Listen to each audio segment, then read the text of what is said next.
ఈరోజు ఆ ఎవిడెన్సెస్ని కూడా మీ ద్వారా అందజేయడం జరిగింది గౌరవ మంత్రి వారికి. అయితే ఇక్కడ 2 పాయింట్స్ అధ్యక్ష, నేను 2-3 నిమిషాలని కంప్లీట్ చేస్తాను అధ్యక్ష. ఒకటి, రిజిగ్నేషన్స్ వైస్ ఛాన్సలర్స్ చేసినప్పుడు అపాయింట్ చేసింది ఛాన్సలర్ గవర్నర్ గారు అని చెప్పారు. మరి ఈ రిజిగ్నేషన్స్లో సరే కొంతమంది తీసుకున్నాం, అందరూ కూడా అంత ధైర్యం చేయలేకపోవచ్చు. కొంతమంది state council higher education chairman మరియు గవర్నమెంట్ ఇచ్చినటువంటి ఓరల్ ఇన్స్ట్రక్షన్స్ ద్వారా నేను రాజీనామా చేయాల్సి వస్తుందని చెప్పి మెన్షన్ చేసి వారందరూ కూడా రాజీనామా చేయడం జరిగింది. ఇది పర్టికులర్గా ఒక 5 మంది అనుకున్నాం, మిగతా వాళ్ళు భయపడారు లేకపోతే సంథింగ్ చేయలేదు అనుకున్నాం.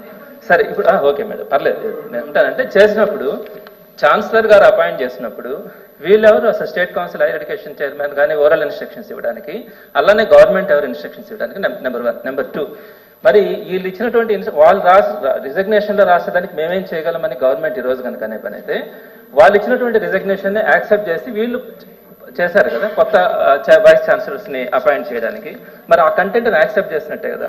మరి మూకుమ్మడిగా జూన్ 26వ తేదీ నుంచి జూన్ 30వ తేదీ 4 రోజుల మధ్యలోనే 17 మంది vice chancellors out of 19 vice chancellors 17 మూకుమ్మడిగా రాజీనామా చేసినప్పుడు ఈ కంటెంట్ వాడుతా ఉన్నప్పుడు మనం ఎందుకు ఎంక్వైరీ చేయలేకపోయినాం అన్నది ఫస్ట్ పాయింట్ అధ్యక్ష. రెండో పాయింట్కి వచ్చేటప్పటికి గౌరవ మంత్రివర్యులు నాకు చెప్పినారు, లాస్ట్ టైం కొన్ని యూనివర్సిటీస్ నేమ్స్ కోట్ చేసినారు. ఆ టైంలో 2019లో కొత్త గవర్నమెంట్ రాగానే రాజీనామా